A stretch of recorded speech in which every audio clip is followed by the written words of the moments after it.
Alhamdulillah wassalatu wassalamu ala rasulillah wa ala alihi wa sahbihi wa man tabi'ahum bi ihsanin ila yawmiddin amma ba'd. எங்களுடைய இரண்டாவது பகுதி தொழுகை, அதாவது நபி வழியில் தொழுவது எவ்வாறு என்ற அந்த பாடத்தை நாங்கள் படித்து வருகிறோம். அதில் நாங்கள் சென்ற வகுப்பில் தொழுகை என்றால் அந்த சொல்லுக்குரிய நேரடி அரபு கருத்து என்ன, அதே நேரத்தில் தொழுகை என்றால் என்ன, அதனுடைய வரை விளக்கணம் என்ன என்பதையெல்லாம் நாங்கள் படித்தோம் இல்லையா? சரி, தொழுகை என்ன, சலா என்ற சொல்லுக்கு நேரடியாக கருத்து என்னது? நேரடி கருத்து சலா இபாதாவா? பிரார்த்தனை, துவா, பிரார்த்தனை, துவா. அப்போ அதுக்கு குர்ஆன்ல எங்களுக்கு ஆதாரம் இருக்குதான்னு கேட்டால் அது குர்ஆனில் தெளிவான ஆதாரம் இருக்குது. வசல்லி அலைஹிம் இன்ன சலாத்தக சக்கனுல் லஹும். இப்போ அல்லாஹ் தஆலா என்ன சொல்கிறான்? நீங்கள் என்ன செய்யுங்க, அவர்களுக்கு பிரார்த்தியுங்கள். இப்போ அதுக்கு பாவிக்கப்பட்ட வாசகம் என்னது? வசல்லி, இப்போ சலாத், வசல்லி அலைஹிம் என்ற அந்த சொல் பாவிக்கப்பட்டிருக்குது. சரி, நாங்கள் இப்போ தொழுகை என்று சொன்னால் அதுக்குரிய வரை விளக்கம் என்ன சொன்னோம்? முதலாவது இல்லை, நான் வரை விளக்கம் என்ன சொன்னோம்? அத்தஅப்புது லில்லாஹ் பி அக்வாலின், சில வார்த்தைகள், சில குறிப்பிட்ட செயற்பாடுகள். தக்பீரை கொண்டு ஆரம்பிக்கப்படும், சலாத்தை கொண்டு முடிக்கப்படும். தொழுகண்டா இதுதான். அதுக்கு பிறகுதான் அதில் இருக்கக்கூடிய சட்டங்கள். சரி, தொழுகையுடைய முக்கியத்துவம் சம்பந்தமாக நாங்கள் நிறைய செய்திகளை, ஹதீஸ்களை நாங்கள் பார்த்தோம். அதில் ஒரு ஹதீஸ் ஞாபகம் இருக்குதா? தொழுகையுடைய முக்கியத்துவம் சம்பந்தமாக ஒருவர் கேட்கிறார். நாங்கள் அவருக்கு ஒரு ஹதீஸை சொல்லி விளங்கப்படுத்தோம். எப்படி சொல்லலாம்?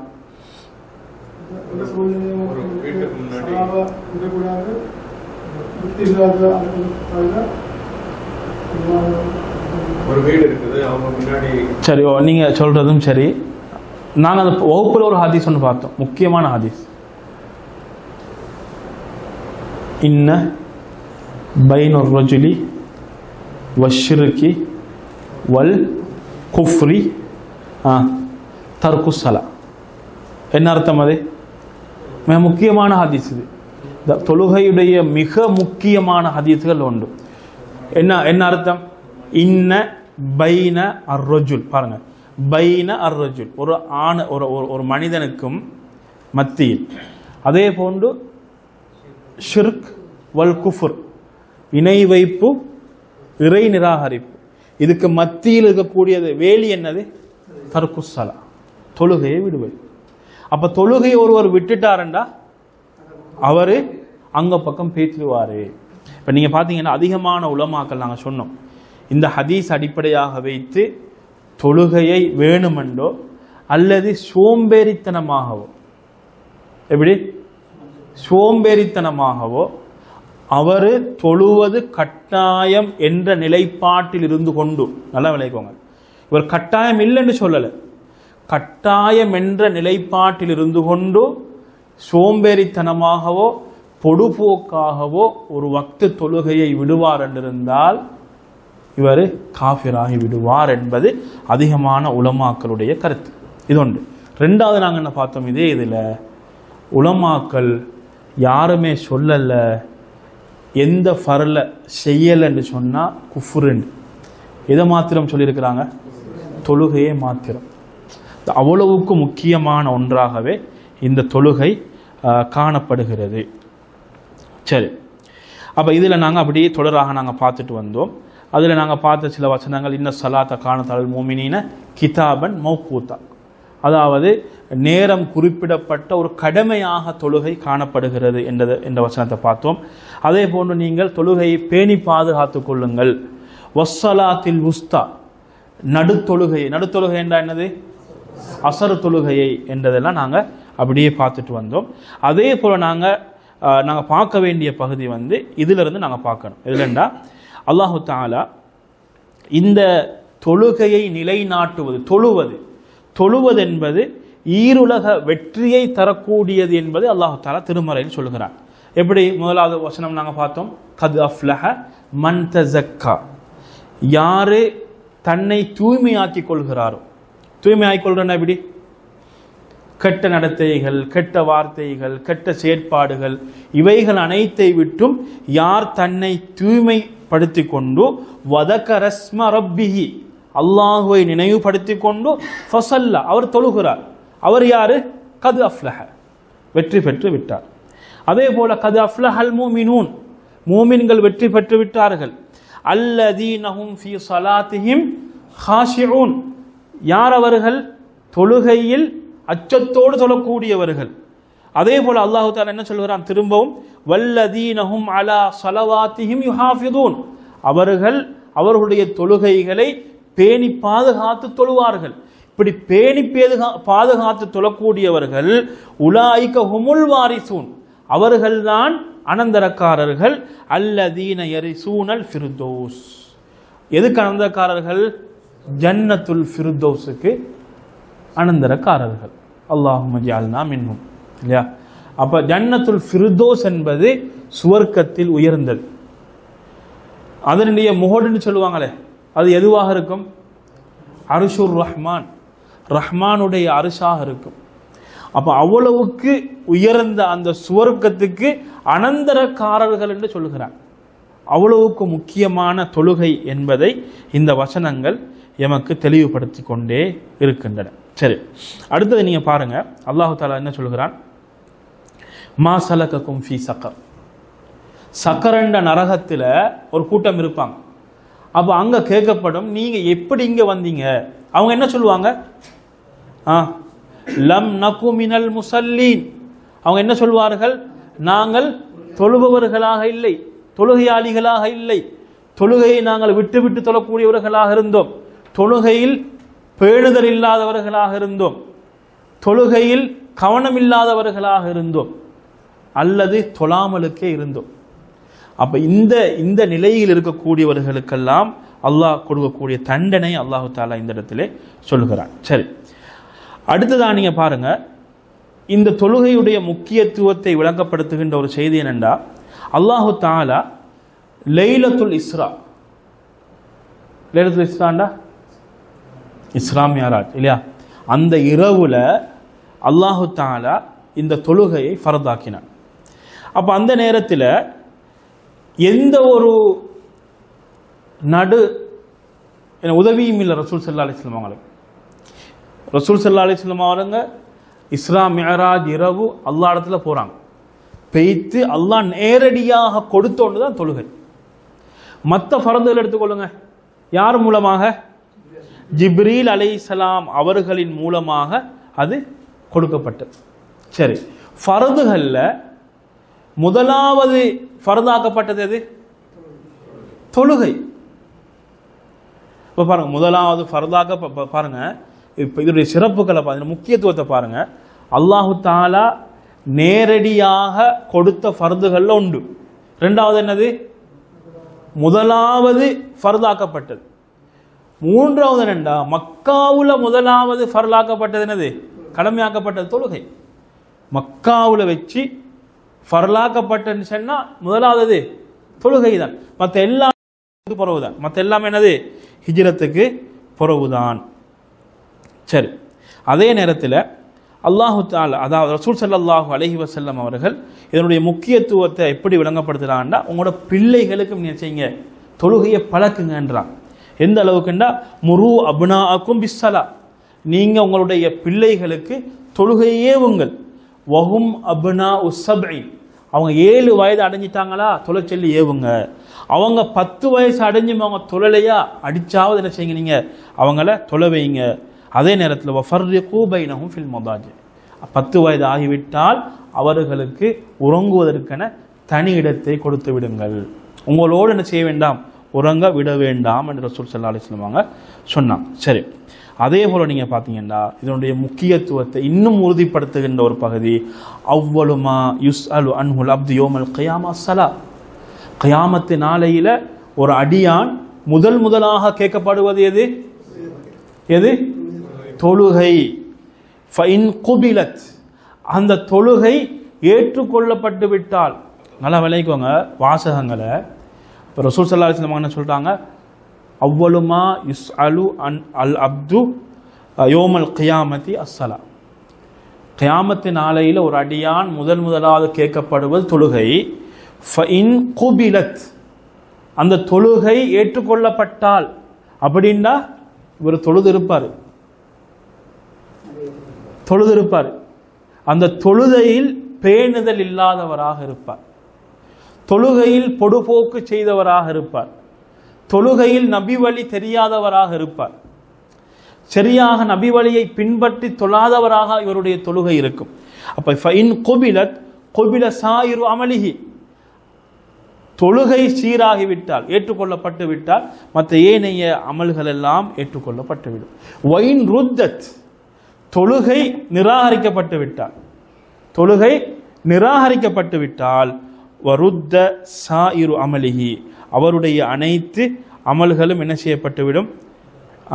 நிராகரிக்கப்பட்டுவிடும். இது திருமிதி நசாயி போன்ற கிரந்தங்களில் வந்திருக்குது. ஷேக் அல்பானி ரஹிமஹுல்லாஹ் அவர்கள் சஹீஹ் என்று கூறிய ஹதீஸ்களில் உண்டு.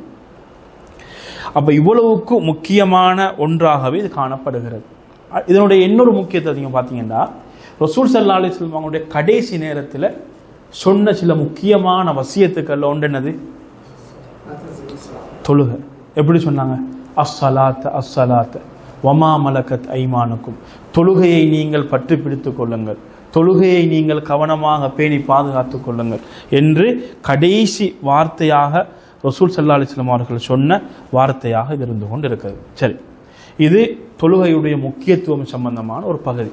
அப்போ முக்கியத்துவம் சம்பந்தமான பகுதியை நாங்கள் பார்த்துருக்கிறோம்.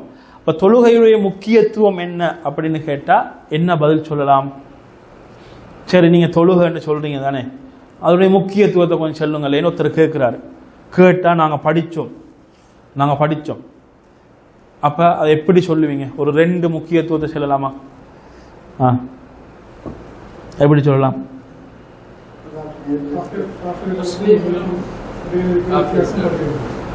இல்லைங்களே, 2 ஒரே பதில் இல்லையா? இப்போ காஃபிருக்கும் அதாவது குஃபுருக்கும் ஷிருக்குக்கும் மத்தியில் இருக்கக்கூடிய ஒரே ஒரு வித்தியாசம் என்னது? தொழுகை தான். வேற முதல் கடமையாக்கப்பட்டது தொழுகை. வேற நேரடியாக அதாவது எந்த விதமான உதவியும் இல்லாமல் நேரடியாக அல்லாஹ் தஆலா கொடுத்த ஃபர்து தொழுகை. வேற 3.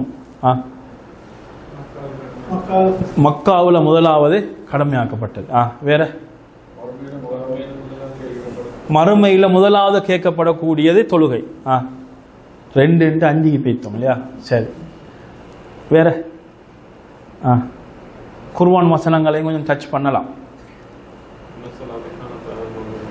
இன்ன ஸலாத்த கானத் அலல் முஃமினீன கிதாபன் மௌகூதா, நிச்சயமாக தொழுகை மூமின்கள் மீது நேரம் குறிப்பிடப்பட்ட ஒரு ஃபர்லாக கடமையாக இருந்து கொண்டு இருக்கிறது. வேற வெற்றி பெற்ற மூமின்களுடைய பண்புகள் ஒன்றெனது? கது அஃப்லஹல் முஃமினூன் அல்லதீனஹும் ஃபீ ஸலாத்திஹிம் ஹாஷிஊன். அப்போ அவங்க யாரு? தொழுகையில் அல்லாஹ்வை பயந்தவர்களாக இருப்பார். வேற இன்ன ஸலாத் தன்ஹா அனில் ஃபாஹிஷாஇ வல் முன்கர், என்னது? தொழுகை என்பது மானக்கேடான கெட்ட விஷயங்களை விட்டும் தடுக்கக்கூடியதாக இருக்கும். ஹாஃபிது அல ஸலவாத்தி வஸ்ஸலாத்தில் உஸ்தா, இப்படி நிறைய முக்கியத்துவத்தை நாங்கள் சொல்லிக்கொண்டே போகலாம். சரியா? சரி, இப்போ நாங்கள் பார்ப்போம் என்னென்னா, ஒரு முஸ்லிமுடைய வாழ்க்கையில் தொழுகை எந்த அளவுக்கு தாக்கம் செலுத்துகிறது. இது ஒரு முக்கியமான ஒரு பகுதி தானே. நாங்கள் அதாவது தொழுகையுடைய முக்கியத்துவத்தை எங்களது உள்ளத்தில் நாங்கள் பதிய வைக்கணும்னா இப்படியான தலைப்புகள் நாங்கள் படிக்கணும்.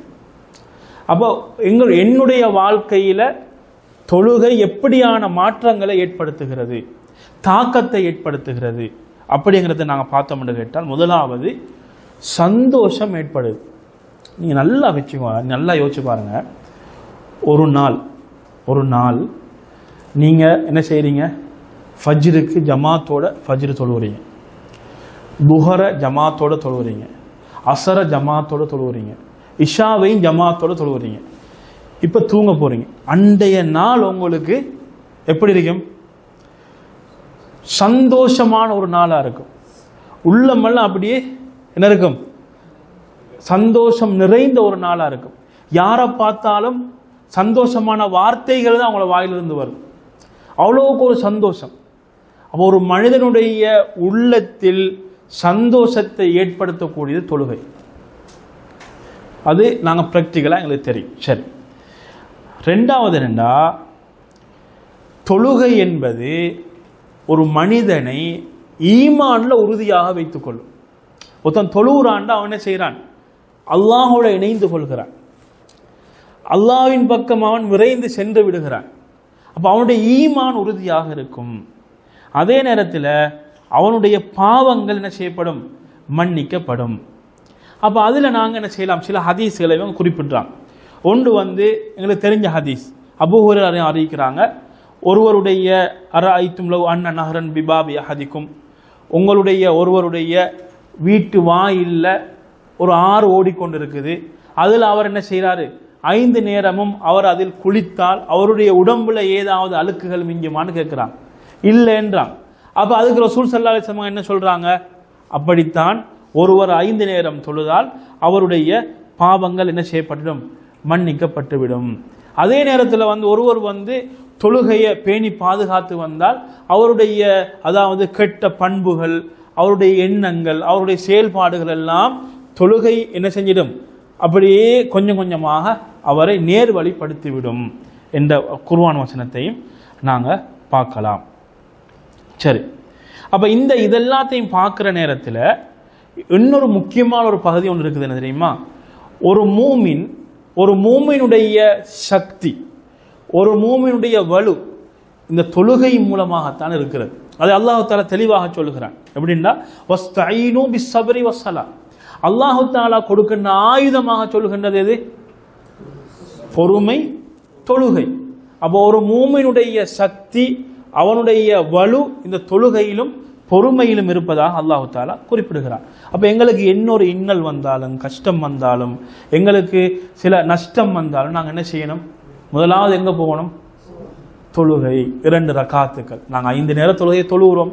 அதே நேரத்தில் எங்களுக்கு திடீரென என்ன வருது? ஏதாவது கஷ்டம் வருது, துன்பம் வருது, உடனடியாக 2 ரக்காத்தை தொழுது விட்டு அல்லாஹ் இடத்துல நாங்கள் என்ன செய்யணும்? கையேந்த வேண்டும்.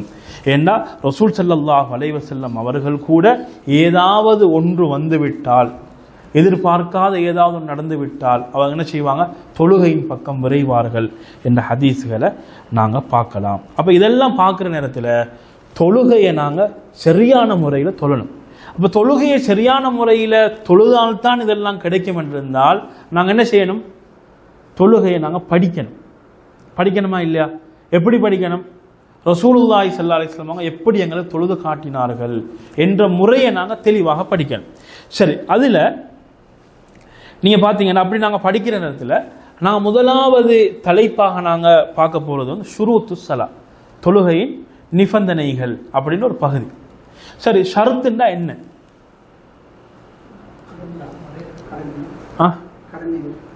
கடமைகள், வேற நிபந்தனைகள், வேற வழிமுறைகள், வேற.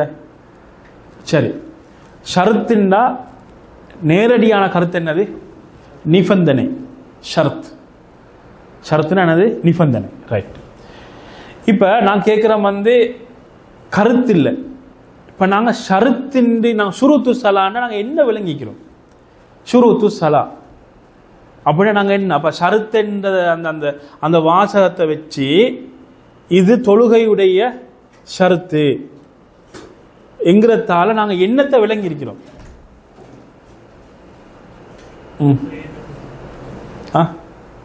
தொழுகை ஏற்றுக்கொள்வதற்கு நிபந்தனை, அப்படியா? சரி, ஷரத்துன்னா என்னன்னு பார்த்தீங்கன்னா, ஹுவமா எல்சமு மின் அதமிஹில் அதப், அதாவது ஷரத்துன்னு எதுக்கெல்லாம் சொல்றாங்களோ, நல்லா விளங்கிக்கோங்க, எதுக்கெல்லாம் நிபந்தனைன்னு சொல்றாங்களோ. இப்போ நிபந்தனைன்னா எல்லாத்துக்குமே இருக்குது. உங்களோட வியாபாரமாக இருக்கலாம், உங்களுடைய குடுக்கல் வாங்கல்களாக இருக்கலாம், உங்களுடைய நீங்கள் கம்பெனிக்கு போகிற இடத்துல எக்ரிமெண்ட் போடுவாங்க, அதுவும் நிபந்தனை தான். அந்த நிபந்தனைகளாக இருக்கலாம். எதுவாக இருந்தாலும் ஷுரூத்துன்னு போட்டாண்டா நல்லா விளைவிக்கோங்க. எல்சமு மின் அதமிஹில் அதம், அந்த நிபந்தனைன்னு வந்துட்டா அது இல்லைண்டா எதுக்கு அவன் நிபந்தனை போடுறான்னு அது இல்லை. விளைஞ்சா சரி, உதாரணம் வச்சுக்கோமே, நாங்கள் எங்கள் இடத்துக்குள்ளே வந்துட்டோம். தொழுகைக்கு எது நிபந்தனை சொல்லுவோமே, நாங்கள் ஒன்று எடுப்போமே, உது நிபந்தனை. சரி, உது நிபந்தனையா இல்லையா? சரி, எதுக்காக வேண்டி? தொழுகைக்கு. உது இல்லாதவருக்கு தொழுகை இருக்குதா? அப்ப எல்சமு மின் அதமிஹி, அந்த அதாவது அந்த நிபந்தனை இல்லை என்றிருந்தால் எதுக்காக வேண்டி நீங்க நிபந்தனை இட்டீர்களோ அது நடக்காது, அதை செய்யலாது. செய்யலாதானே? விளங்கிட்டா? உது இல்ல தொழலாமா? இயலாது. உது என்பது தொழுகைக்கு நிபந்தனை. இப்போ உது இல்லைன்னா தொழ முடியாது. சரி, வேற என்ன செய்யலாம்? சரி, அவர் இஸ்லாம். அப்ப இஸ்லாமாக அவர் இருக்கார், முஸ்லீமா இருக்கணும். முஸ்லீம்ங்கிறது என்னது? எல்லா வணக்கத்துக்கும் நிபந்தனை தான், எல்லா வணக்கத்துக்கும். அப்ப ஒருத்தர் வந்து முஸ்லீமா இல்லைன்னா அவருடைய தொழுகை ஏற்றுக்கொள்ளப்படுமா? ஏன் இல்லை? அவர் வந்து ஏற்றுக்கொள்ளல, நிபந்தனை இல்லை அவர்கிட்ட. சரி, நீங்க பாருங்க, சுரூத்து சலால முதலாவது இஸ்லாம், ரெண்டாவது அக்கல்னு சொல்லுவாங்க. அக்கல்ண்டா புத்தி சுயாதீனமாக இருப்பது, சாதாரணமான ஒரு நிலையில் இருப்பது. இதுக்கு அடுத்த பக்கம்னா பைத்தியம்னு சொல்லுவாங்க, புத்தி பேதலித்து போறன்னு சொல்லுவாங்க. இப்ப நாங்க சொல்லுவோமே எங்கட, அதாவது பழக்கத்தில், அதாவது பேச்சு பழக்கத்தில் சொல்லுவோமே, அவர் நல்ல புத்திசாலின்னு. அந்த புத்திசாலி அல்ல அது. நாங்க அதுக்கு சொல்றது மற்றவங்களாம் புத்தி இல்லாமலுக்கா இருக்கிறாங்க இல்ல, அவர் வந்து என்னது புத்திசாலியில கொஞ்சம் கூர்மையான புத்தி உள்ளவர், அதான் நாங்க சொல்றது. அப்ப இது இந்த அக்கல்னு சொல்லக்கூடிய, புத்தின்னு சொல்லக்கூடிய எதுக்கு? மென்டல், அதாவது பைத்தியம் இல்லாதது. அப்போ சாதாரணமான ஒரு நிலையில் இருப்பது. இது எத்தனையாவது? ரெண்டாவது. மூணாவது வந்து தமீஸ்ன்னு சொல்லுவாங்க, சின்னு தமீஸ், அதாவது ஒன்றை வேறு பிரிச்சு அறிகின்ற ஒரு வயசுன்னு சொல்லுவாங்க. இப்ப அவர் செய்யறது இது என்னன்னு தெரிகின்ற ஒரு வயசு. அதான் ரசூல் ஸல்லல்லாஹு அலைஹி வஸல்லம் என்ன சொன்னாங்க? எத்தனை வயசு சொன்னாங்க? 7 வயசு சொன்னாங்க. சரி, அப்ப மூணாவது முடிஞ்சு. நாலாவது நியத். இப்ப தொழுகைக்குரிய நியத் என்னது?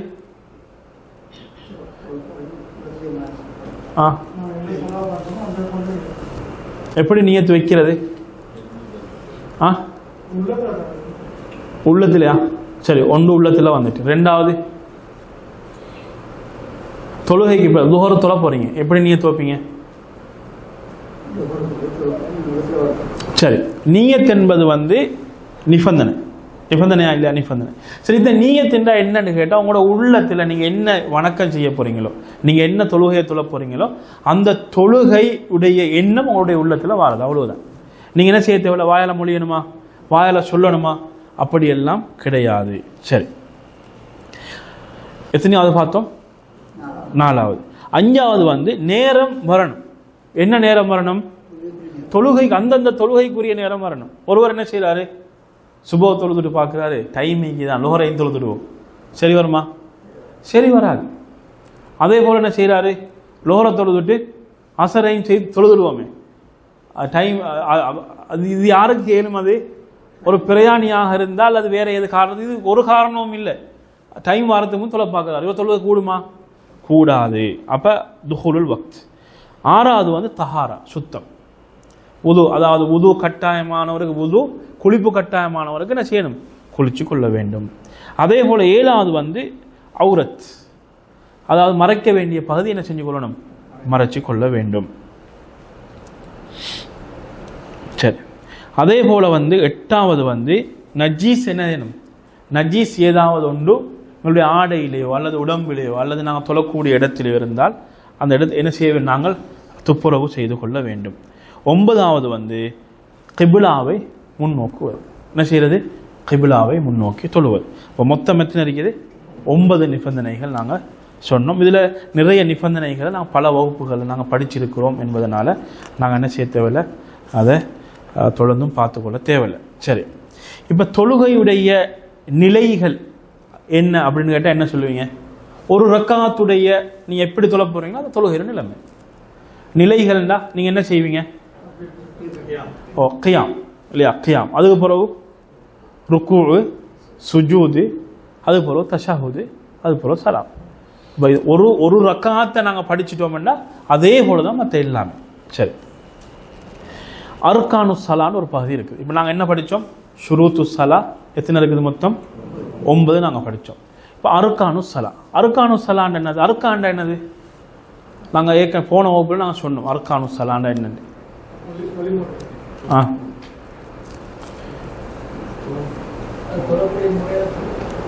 சரி, அர்கானு சலான்னு நாங்கள் என்ன சொன்னோம்?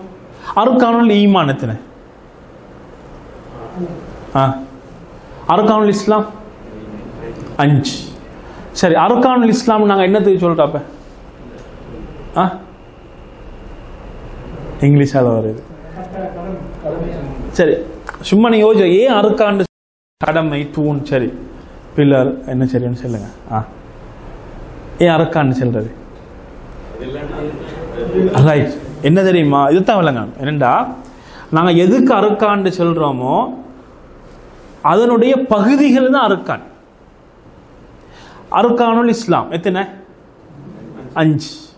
அப்ப அந்த 5ம் வந்து இஸ்லாத்துடைய ஒவ்வொரு பகுதி, ஒவ்வொரு பகுதி அதெல்லாம் சேர்ந்துதான் இஸ்லாம். இப்ப அர்கானு சலான்னு சொன்னா தொழுகை, அதுல ஒவ்வொன்றா பிரிச்சு சொல்லுவாங்க, ஒவ்வொன்றா பிரிச்சு சொல்லுவாங்க. அப்ப அதெல்லாம் சேர்ந்துதான் தொழுகை. அப்ப அதுல ஒரு பகுதி இல்லைண்டா தொழுகை கூடுமா? இது வந்து நாங்க விலகி கொள்ளணும். அப்ப ஒன்று இல்லாட்டி தொழுகை இல்லை, ஒன்று இல்லாட்டி தொழுகை. நீங்க ஒரு பகுதி இல்லையே, ஒரு பகுதி இல்லாட்டி அது இல்லை, அது இருக்குமா? அது இல்லை. அப்ப இது அர்கான். அப்ப ஷரத்துக்கும் அர்கானுக்கும் என்ன வித்தியாசம்?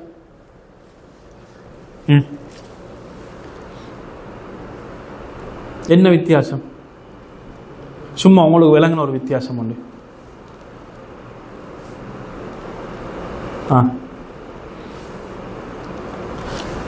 ஒரு வித்தியாசம், நிறைய வித்தியாசங்கள் சொல்லுவாங்க, ஒன்று சொல்றேன். அர்கானு சலா வந்து ஒவ்வொன்றை செய்ய செய்ய செய்ய முடிஞ்சு கொண்டே பேத்துட்டீங்க, முடிஞ்சிட்டு போகும் தானே. இப்போ நீங்கள் 2 ரக்காத்து தொலை போறீங்கன்னா முதலாம் ரக்காத்து அப்படியே தொழுது வர வர வர ஒவ்வொரு அர்கானா பேத்துக்கொண்டு முடிஞ்சிட்டே இருக்கும். ஷரத் என்பது அப்படி இல்லை, ஆரம்பிச்சதிலிருந்து சலாம் கொடுக்கும் வரை இருந்தே இருக்கணும். தக்பீரை கட்டி தொழுகிறாரு, உது முறிஞ்சிட்டு நாங்கள் தொழுகைக்கு முன்னால உழுவோட தானே தொழுத, அப்போ அது பரவாயில்லன்னு தொழையலுமா? இல்லை. ஷரத் என்ன செய்யணும்? நீங்கள் எந்த எதுக்கு ஷரத்துன்னு சொல்றீங்களோ அது முடிகிற வரைக்கும் ஷரத் இருக்கணும். ஷரத் அர்கான் என்பது அப்படியே செய்ய செய்ய முடிஞ்சிட்டு போய்த்து கொண்டே இருக்கும். சரியா? இப்போ விளங்கிச்சா? இப்போ இது மாதிரி நிறைய வித்தியாசங்கள் சொல்லுவாங்க, இதில் ஒன்றை விளங்கிக்கோங்க. சரி, இப்போ உதாரணமாக நீங்கள் பாருங்க,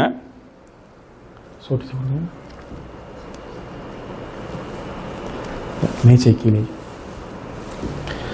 சரி, தொழுகைக்கென சில அர்கான்கள் இருக்குது. யார் இந்த அர்கான்களில் ஒன்றை விடுறாரோ அவர் வேணுமென்று விட்டாலும் சரி, மறதியாக விட்டாலும் சரி, தொழுகை சேருமா? இல்லை, பாத்திலா ஆகிடும். இப்போ உதாரணமாக சொல்றேன்டா, ஒருவர் என்ன செய்கிறாருண்டா, முதலாவது ரக்காத்தில் ஒரு ருக்குன், அதாவது சஜதா செய்வதை அல்லது ருக்கு செய்வதை மறந்துட்டான்னு வச்சுக்கோங்களேன். ருக்கு வந்து என்னது? ருக்கு வந்து ஒரு ருக்குன், அர்கான்கள்ல உண்டு. சரி, அப்போ முதலாவது ரக்காத்துல வந்து இவர் என்ன செய்யல? ருக்கு செய்யல. இவருக்கு வந்து எங்க ஞாபகம் வருது? கடைசி ரக்காத்துல ஞாபகம் வருது. அப்ப அவர் என்ன செய்வாரு? என்ன செய்வாரு? சஜ்ஜா சௌ செஞ்சா சரியா? சஜ்ஜா சௌ செஞ்சா சரியா? உலமாக்கள் செல்லுங்களே. ருக்குனா விட்டுட்டார் ஒருத்தர், ஒரு ருக்குனா விட்டுட்டார். அப்ப அடுத்த ரக்காத்துல ஞாபகம் வருது, திரும்ப எதை தொழணும்? அந்த ரக்காத்தை தொழணும். என்ன செய்யணும்? அந்த ஒரு ரக்காத்தை அவர் என்ன செய்வார்? தொழுவார். இப்போ சலாமெல்லாம் கொடுத்து முடிஞ்சின்றா என்ன செய்யணும்? அவரு திரும்ப தொழணும். ஓ, அப்போ இதில் அப்போ ஒரு அந்த தொழுகை முடிகிறதுக்கு முன்னால் இவருக்கு ஞாபகம் வந்து விட்டால் இவர் என்ன செய்வார்? இவர் அந்த ரக்காத்தை இவர் தொழுதுட்டு என்ன செய்வார்? இவர் சஜதா சஹு செய்வார்.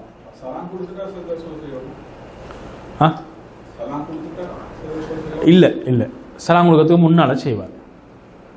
அதில் ரெண்டு, அதாவது இமாம் ஷாஃபி ரஹிமஹுல்லாஹ் அப்படின்னு நினைக்கிறேன், அவங்க வந்து அந்த ரெண்டு வித்தியாசம் சொல்லுவாங்க. அதாவது தொழுகையில் அதிகமான ஒன்று நடந்துருச்சுன்னு சொன்னால் என்ன செய்வார்?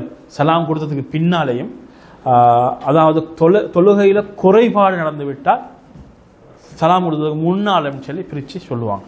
அல்லாஹ்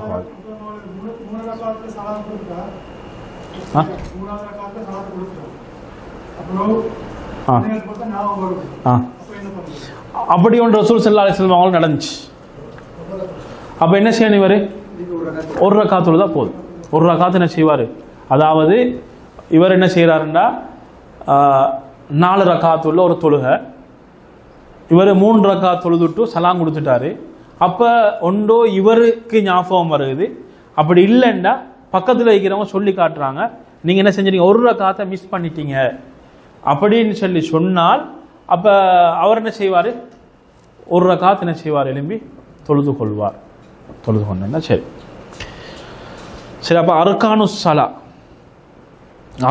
சலா கிட்டத்தட்ட 14 இவங்க சொல்கிறாங்க. இன்ஷா அல்லாஹ் நாங்கள் இப்போ தொடங்கினோம்னா முடிச்சு கொள்ள முடியாது. அடுத்த வகுப்பில் நாங்கள் இதை பார்ப்போம். இதை பார்த்து நாங்கள் இதில் முக்கியமான பகுதிகள் இருக்குது. என்ன, ஒரு கிழமை விட்டு ஒரு கிழமை போனோம்டா இப்போ இந்த கிழமை படித்து அடுத்த கிழமை மறந்து போகுது. சரியா? அப்போ நாங்கள் என்ன செய்வோம்? இதை கொஞ்சம் முடிச்சிடுவோம். சரி, முடிச்சுட்டு நாங்கள் சூரத்து யூசுஃப் எங்களுக்கு மிச்சம் மீக்குது. இன்னும் கொஞ்சம் மக்களும் வெக்கேஷன்லாம் போயிருக்கிறாங்க. கொஞ்சம் வந்ததுக்கு பிறகு நாங்கள் இன்ஷா அல்லாஹ் என்ன செய்வோம்? சூரா யூசுஃபை நாங்கள் தொடங்குவோம். அதனால் நாங்கள் இதை கொஞ்சம் கண்டினியூ பண்ணுவோம். நாங்கள் இன்ஷா அல்லாஹ் இதை முடித்ததுக்கு பிறகு ஒரு ஆளை வந்து தொலை வச்சு அவரை நாங்கள் ப்ராக்டிக்கலாக நாங்கள் என்ன செய்வோம்? பார்ப்போம். அது எப்படி என்ன மாதிரி என்றதை நான் பார்ப்போம். நாங்கள் இந்த அளவோடு நாங்கள் முடிச்சுக்கொள்வோம். வாஹிரு தஅவானா அல்ஹம்துலில்லாஹி ரப்பில் ஆலமீன். சுப்ஹானக்கல்லாஹு பிஹம்திக அஷ்ஹது அல்லா இலாஹா இல்லா அன்த அஸ்தக்ஃபிருக வ அத்தூபு இலைக்.